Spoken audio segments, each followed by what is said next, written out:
Assalamualaikum warahmatullahi wabarakatuh. Baik, di sini tema kali ini membahas tentang iptek dan pranata sosial. Nah, jadi kita kupas satu persatu. Apa itu iptek? Nah, iptek adalah, mungkin kita tahu singkatannya, ilmu pengetahuan dan teknologi.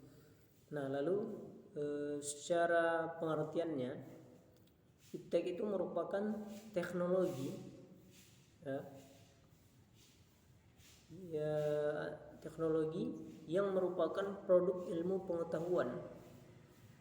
Nah, jadi ilmu pengetahuan dibarengi dengan teknologi.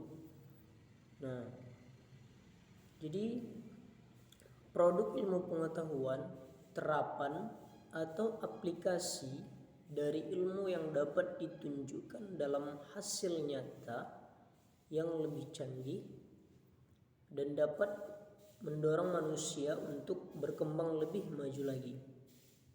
Nah, jadi kemajuan teknik tidak saja membuktikan kekuatan serta daya manusia untuk menguasai alam, nah, juga memperlemah dan memperbudaknya.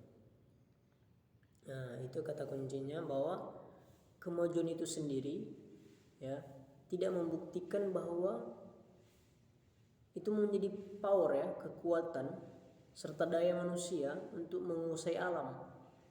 Tapi jangan-jangan kemajuan itu sendiri juga bisa memperlemah dan memperbudak manusia itu sendiri. Nah, lalu mari kita bahas di dampak negatif daripada iptek. Nah, yang pertama adalah muncul kejahatan baru. Nah, apa itu kejahatan barunya? Itu cybercrime. Nah, tentu sekarang kita mungkin banyak melihat kasus-kasus tentang cybercrime. Kemudian yang kedua, dampak negatif dari iptek ini adalah berkembangnya sifat konsumtif. Nah, orang akan bermalas-malasan, iya kan? Karena apa-apa teknologi yang dikedepankan adalah teknologi. Kemudian dampak negatif yang berikutnya adalah hilangnya budaya tradisional. Nah, tentu ini kita lihat dari segi pranata sosial ya. Nah, ini kita kaitkan dengan pranata sosial, bahwa kalau di zaman dulu, semisal orang, kalau contoh kecilnya, kalau ingin memasak untuk menghaluskan cabai itu, mereka tidak menggunakan teknologi, tapi mereka secara manual, yaitu dengan menggiling dengan alat bantu, yaitu batu gilingan.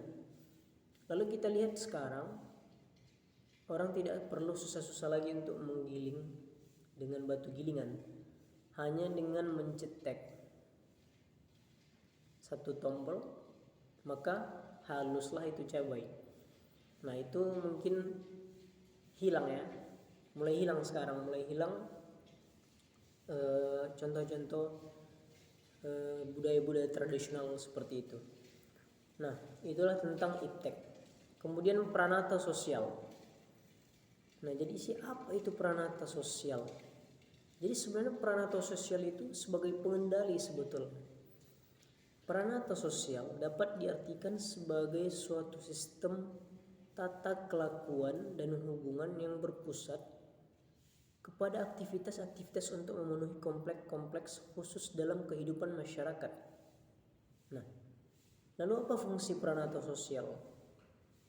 Jadi fungsi pranata sosial itu menjaga keutuhan masyarakat sosial,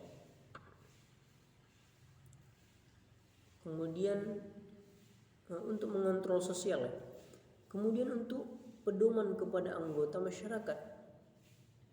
Itulah fungsi dari pranata sosial. Nah, kemudian ada pula jenis-jenis pranata sosial. Pranata keluarga, ada pranata agama, ada pranata pendidikan, kemudian juga ada pranata ekonomi, dan juga pranata sosial politik. Jadi itu mengenai iptek dan pranata sosial. Kurang lebih saya mohon maaf. Assalamualaikum warahmatullahi wabarakatuh.